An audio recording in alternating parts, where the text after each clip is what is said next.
Selamat pagi Yesus, selamat pagi Roh Kudus. Terima kasih atas anugerah-Mu. Semalam telah berlalu, ku memuji, ku bersyukur, memuliakan nama-Mu. Allah Bapa, Putra, Roh Kudus, terima kasih. Shalom, selamat pagi. Berjumpa lagi di dalam kebaikan Tuhan kita, Yesus Kristus. Mari sebelum kita menikmati sarapan surgawi, kita akan berdoa dulu. Bapa dalam surga, terima kasih untuk kebaikan-Mu, cinta-Mu yang tidak pernah putus-putusnya bagi setiap kami. Bahkan setiap pagi, kasih-Mu, kebaikan-Mu yang baru selalu kami nikmati. Mari ya Tuhan, penuhi piring hati kami, kenyangkan kami dengan firman-Mu, karena kami selalu lapar dan haus akan kebenaran yang daripada Tuhan sendiri. Dalam nama Tuhan Yesus, kami berdoa dan mengucap syukur. Keluarga besar SKBB, kerabat dan sahabatku, bahkan setiap yang sudah menanti-nantikan sarapan sorgawi pagi hari ini. Shalom untuk kita semua. Kita akan lanjut mendengarkan firman Tuhan. Judul firman Tuhan pagi hari ini adalah selalu bersama-sama. Ya, kalau judul daripada mingguan, tema mingguan adalah satu keluarga, dan judul firman Tuhan di hari Jumat ini tanggal 24 September adalah selalu bersama-sama. Kita masih membaca di dalam kitab Lukas pasal yang ke-15. Lukas pasal 15 mulai ayat yang ke-22. Tetapi ayah itu berkata kepada hamba-hambanya, lekaslah bawa kemari jubah yang terbaik, pakaikanlah itu kepadanya, dan kenakanlah cincin pada jarinya dan sepatu pada kakinya. Dan ambillah anak lembu tambun itu, sembelihlah dia, dan marilah kita makan dan bersukaria. Sebab anakku ini telah mati dan menjadi hidup kembali, ia telah hilang dan didapat kembali, maka mulailah mereka bersukaria. Kita tahu kemarin kita belajar bagaimana anak ini kembali pulang kepada ayahnya, dan ayahnya tidak lagi pusing, tidak mau lagi mengingat-ingat segala kejahatan, segala perbuatan-perbuatan anak yang sudah begitu menyakiti hati ayahnya. Tetapi ayahnya menyambutnya, bahkan menyuruh para hamba-hambanya mengganti, memberikan pakaian yang terbaik, sepatu dan cincin begitu. Ya, dan katanya ambil anak tambun yang gemuk, katanya sembelih, mari kita makan dan bersukaria. Artinya dibikin pesta penyambutan, pesta besar-besaran. Ya, kenapa? Karena buat si bapak, anak ini seolah-olah sudah mati dan hidup lagi. Itulah sebabnya dia harus berpesta. Kita lanjut ayat yang ke-25. Tetapi anaknya yang sulung berada di ladang, dan ketika ia pulang dan dekat ke rumah, ia mendengar bunyi seruling dan nyanyian tari-tarian. Lalu ia memanggil salah seorang hamba dan bertanya kepadanya, apa arti semuanya itu? Jawab hamba itu, adikmu telah kembali dan ayahmu telah menyembelih anak lembu tambun, karena ia mendapatnya kembali dengan sehat. Maka marahlah anak sulung itu dan ia tidak mau masuk.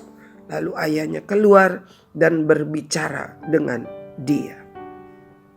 jadi jengkel, ya. Apa-apaan nih pesta buat anak kurang ajar gitu, ya. Terus dia gak mau masuk, papanya keluar, ayahnya keluar dan berbicara kepada dia. Tetapi ayat 29, tetapi ia menjawab. Jadi si kakak ini menjawab. Ia menjawab ayahnya, katanya, telah bertahun-tahun aku melayani Bapa dan belum pernah aku melanggar perintah Bapa. Tetapi kepadaku belum pernah Bapa memberikan seekor anak kambing untuk bersukacita dengan sahabat-sahabatku. Tetapi baru saja datang anak Bapa yang telah memboroskan harta kekayaan Bapa bersama-sama dengan pelacur-pelacur, maka Bapa menyembelih anak lembu tambun itu untuk dia. Anak-anakku yang Tuhan kasihi, apa yang dikatakan oleh sang kakak benar, tidak ada salahnya, ya. Tetapi yang menjadi persoalannya adalah hatinya penuh dengan segala kebencian kepada sang adik yang telah berbuat salah. Ya, hati kakak dengan hati bapaknya beda. Hati bapak tidak ada benci, penuh pengampunan. Hati kakak penuh dengan benci. Alasannya sama, karena sang adik sudah melakukan hal yang begitu menyakitkan buat mereka. Pergi begitu saja, lupakan ayahnya, lupakan kakaknya. Dan ketika dia kembali, ayah penuh dengan pengampunan, kakaknya belum. Yang pertama kita pelajari, waktu hari Senin, ya, dikatakan tentang Israel jasmani dan Israel rohani. Ya, kita ini Israel rohani, ya. Israel yang jasmani itu benar-benar bangsa Israel di sana. Mereka seperti anak sulung, orang pilihan Tuhan. Kita ini sebenarnya gak masuk bagian untuk mendapatkan janji-janji Tuhan. Tetapi oleh karena kasih Tuhan, kita dimasukkan menjadi keluarga, ya, menjadi satu keluarga kerajaan Allah. Pagi hari ini, selain itu ada hal yang kita pelajari. Ya, bagaimana banyak orang-orang pilihan Tuhan yang justru hidupnya tidak menikmati kebaikan Tuhan. Ya, hidupnya tidak menikmati janji-janji Tuhan. Karena mereka tidak tahu. Banyak orang Kristen, banyak orang percaya kepada Kristus, tidak mengerti, tidak percaya bahwa kesembuhan masih terjadi, bahwa pencurahan Roh Kudus, ya, kepenuhan Roh Kudus, berbahasa roh, berbahasa lidah itu seperti peristiwa Pentakosta itu masih bisa terjadi. Saya melayani di gereja kecil, ya, anak-anak kecil baru usia 2 tahun, 3 tahun, mereka sungguh-sungguh berdoa, mereka mengalami pencurahan Roh Kudus. Kalian tahu Miss Fanny, ya, di sekolah, kepala sekolah SMP, dia sudah mengalami pencurahan Roh Kudus dari sejak masih kanak-kanak, masih SD, ya. Adik-adiknya juga, bahkan ada adiknya dulu, ya sekarang sudah dewasa, itu dari usia 4 tahun sudah mengalami kepenuhan Roh Kudus. Jadi setiap kalian juga bisa. Itulah janji Tuhan, harta sorgawi yang Tuhan berikan kepada kita. Kesembuhan, berdoa, meminta berkat-berkat Tuhan, pertolongan, penyertaan, perlindungan. Itu ada, janji Tuhan, firman Tuhan masih berlaku sampai hari ini. Mari kita orang percaya mungkin heran kenapa ada orang yang baru kenal Tuhan Yesus, aduh hidupnya kok berlimpah, diberkati Tuhan, doanya langsung dijawab. Kok kamu tuh kayaknya enggak? Karena seringkali kita lupa untuk menikmati. Kita tidak percaya, kita ragu. Kita kurang sungguh-sungguh berdoa datang kepada Tuhan. Ya. Lalu kita mau lihat lagi nih, kita lanjutkan. Ayat yang ke-31. Kata ayahnya kepadanya, "Anakku, engkau selalu bersama-sama dengan aku dan segala kepunyaanku adalah kepunyaanmu." Tuh. Kita orang percaya, orang Israel yang di Israel sana dan termasuk kita nih, ya orang percaya. Kita yang selalu bersama-sama dengan Kristus, kita berbakti, kita berdoa begitu, ya. Kita punya hak yang sama untuk apa? Menikmati segala berkat Tuhan. Berkat kesembuhan, berkat pertolongan, ya. Berkat perlindungan, berkat penyertaan yang luar biasa. Tinggal berdoa dan meminta, pergunakan dengan iman. Percaya Tuhan pasti mencukupimu. Hidup dengan benar, maka itu akan terjadi. Itu yang harus kita lakukan. Banyak, seringkali kita gak percaya. Masa sih berdoa aja bisa sembuh? Masa sih berdoa aja? Iya benar. Kalau gitu gak usah kerja, gak usah belajar. Bukan begitu. Sebelum melakukan segala sesuatu, berdoa dengan sungguh-sungguh minta penyertaan Tuhan. Ketika bekerja, ketika belajar, ketika mengalami kesulitan, ketika sakit, percaya, berdoa, percaya, Tuhan pasti tolong. Tuhan pasti mencukupimu. Tuhan tidak menjanjikan engkau kaya, saya kaya, tidak. Tetapi Tuhan menjanjikan bahwa Dia memelihara hidup kita. Dia melindungi kita. Tapi kita harus hidup di dalam perlindungannya. Hidup dekat dengan Dia. Sama seperti seorang anak bungsu. Kalau jauh-jauh dari Bapa, ya bagaimana bisa hartanya gak habis. Tapi kalau deket-deket dengan Bapa, hartanya kan tetap melimpah. Ya, kita lanjut lagi. Ayat yang ke-32. Kita patut bersukacita dan bergembira karena adikmu telah mati dan menjadi hidup kembali. Ia telah hilang dan didapat kembali. Sebenarnya yang dimaksud dengan ayahnya adalah begini. Selama adiknya belum kembali, mereka cuma berdua, gak lengkap. Karena kan harusnya bertiga. Kan mereka satu keluarga bertiga. Seorang bapak dengan 2 orang anak. Artinya hari ini kita belajar lagi. Tuhan suka satu keluarga yang rukun. Tuhan mau selalu ada hidup bersama-sama, dekat-dekat dengan anak-anaknya. Tuhan mau orang tua hidup dekat dengan anak-anaknya. Tuhan mau anak-anak hidup dekat dengan orang tuanya. Jangan ada perpisahan, jangan ada jarak, ya, jangan ada permusuhan. Tuhan mau satu keluarga selalu hidup dekat di dalam kasih-Nya. Mungkin bisa lain ketika mungkin sekolah harus jauh, kos atau ayah bekerja di luar kota begitu.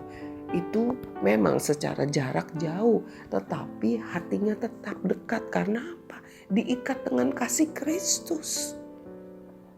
Kata dekat di sini artinya ada kasih Kristus yang mengikat, mempersatukan satu keluarga.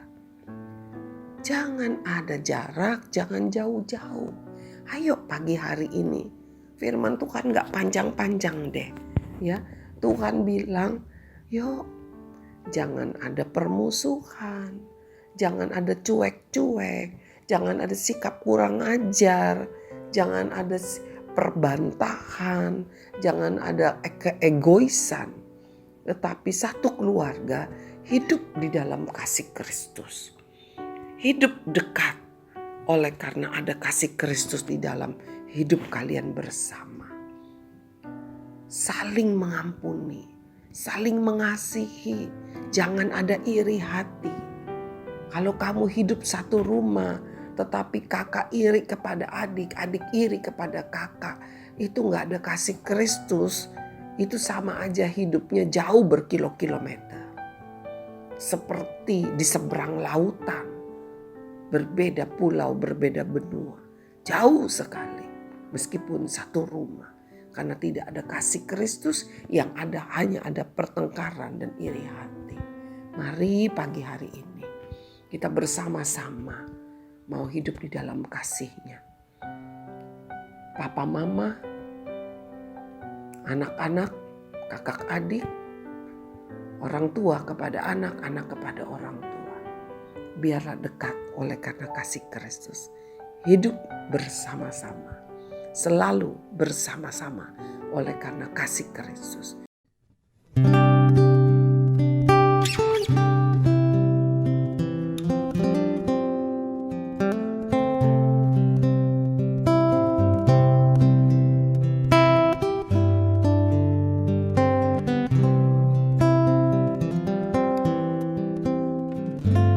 Kasih dari surga memenuhi tempat ini.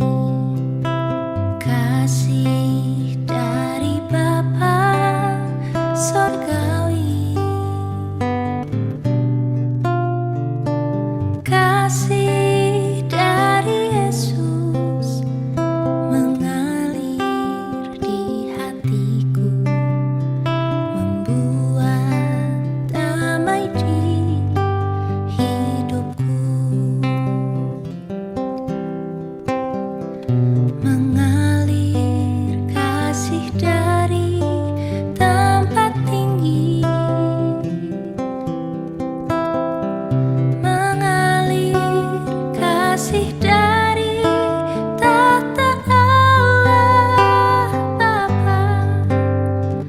Mengalir, mengalir, mengalir dan mengalir, mengalir memenuhi hidupku.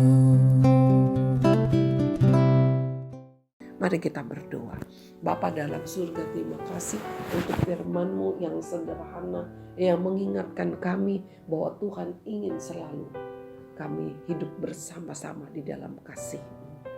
Selalu diikat, dipersatukan oleh kasih-Mu. Ambil segala Tuhan, kebencian, sakit hati, kepedihan, iri hati, keegoisan yang ada di dalam kehidupan kami bersama. Kami buang di dalam nama Tuhan Yesus. Tetapi biarlah kasih Kristus berlimpah-limpah di antara kami, mengikat kami satu sama lain. Terima kasih Bapa. Terima kasih Tuhan, karena kami percaya ketika ada perdamaian, ada berkat Tuhan turun. Ketika ada kerukunan di antara saudara bersaudara, ada berkat turun. Terima kasih ya Tuhan. Kami berdoa, kami mengucap syukur hanya di dalam nama Tuhan Yesus. Anak-anakku yang Tuhan kasihi, jangan hidup saling menjauhi, tetapi hiduplah dekat-dekat, selalu bersama-sama. Tuhan Yesus memberkati.